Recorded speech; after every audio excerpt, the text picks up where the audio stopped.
Recently, a number of Wellbeing Wednesday viewers have reached out asking about different types of sleep disorders and conditions.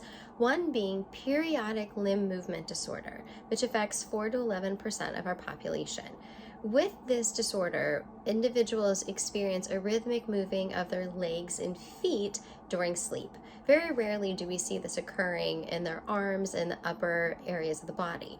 For individuals, typically to get a diagnosis, you would need to see this happening about 15 times an hour, and you'll be seeing the rhythmic moving. For the individuals that are experiencing it, many times they don't even realize that this is happening, but it's a bed partner or a partner or a spouse or someone else that is noticing it. And while it can occur at any age, we do find that it's very rare to occur in children. Now, from a cause standpoint, it's currently not known what causes primary periodic limb movement, but we do see that there can be many times a secondary cause being comorbid with other conditions, such as an individual that experiences diabetes, iron deficiency. We can see impacts of caffeine, spinal cord injury, anemia, and other concerns there as well. We do see also for individuals with neurodevelopmental conditions. Additionally, what's happening is many times it's confused with something else called restless leg syndrome, where the person has this urge to move their legs and they feel like they need to move. We'll talk about that in a different Wellbeing Wednesday.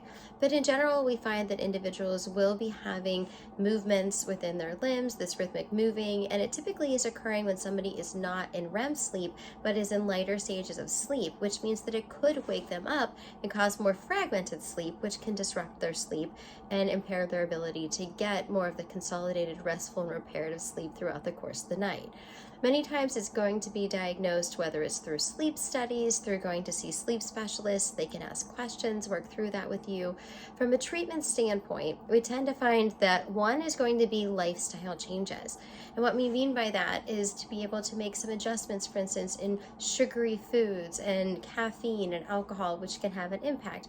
Your doctor may recommend completely reducing or eliminating caffeine and alcohol intake in general, but also different stress release different strategies here. Things like yoga, meditation, breathing exercises, also progressive muscle relaxation, PMR, to relieve the tension throughout the body. So when we are having these rhythmic movements, they're not as impactful and as broad. And from a medication standpoint, if it does become very severe, you will have doctors checking different types of deficiencies, iron deficiency, and looking at prescribing different types of medications, including clonazepam. But again, this is something that you would want to be speaking to your prescribing provider with. So if you are experiencing more of this rhythmic moving, you're having a bed partner or someone report this to you, this could be the time to check in with your doctor to be able to see what can be done to help you to get better quality sleep. Be well.